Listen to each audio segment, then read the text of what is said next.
హైదరాబాద్ ప్రజలకు ఊహించని షాక్. 3 రోజుల పాటు నాలా బంద్.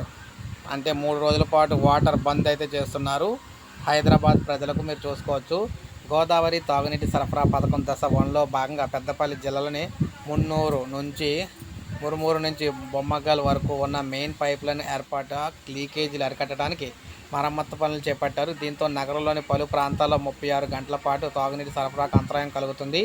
ఈ నెల 19 అంటే 19న బుధవారం ఉదయం 6 గంటల నుంచి మరుసటి రోజు గురువారం సాయంత్రం 6 గంటల వరకు ఈ పనులు అయితే జరగనున్నాయి. దీంతో నగరంలో పలు డివిజన్ల పరిధిలోని కొన్ని ప్రాంతాల్లో పూర్తిగా, మరికొన్ని ప్రాంతాల్లో పాక్షికంగా నీరు సరఫరాలో అంతరాయం అయితే ఉంటుందన్నమాట.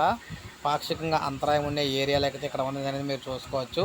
అయితే ఇవి కాకుండా పూర్తిగా మొత్తం వాటర్ అంతా కట్ అయ్యే ఏరియాలు అయితే ఇవన్నమాట. ఇక్కడ మీరు చూసుకోవచ్చు, ఇవన్నీ ఇక్కడైతే వాటర్ అయితే రాదు దాదాపు ఒక 36 గంటల పాటు అయితేనే. సో ఇప్పుడే మనకు బ్రేకింగ్ న్యూస్ అయితే రావడం జరిగింది. ఒక లైక్ చేయండి, సబ్స్క్రైబ్ చేసుకోకపోతే మన ఛానల్ సబ్స్క్రైబ్ చేసుకొని ఫాలో అవుతున్నాను.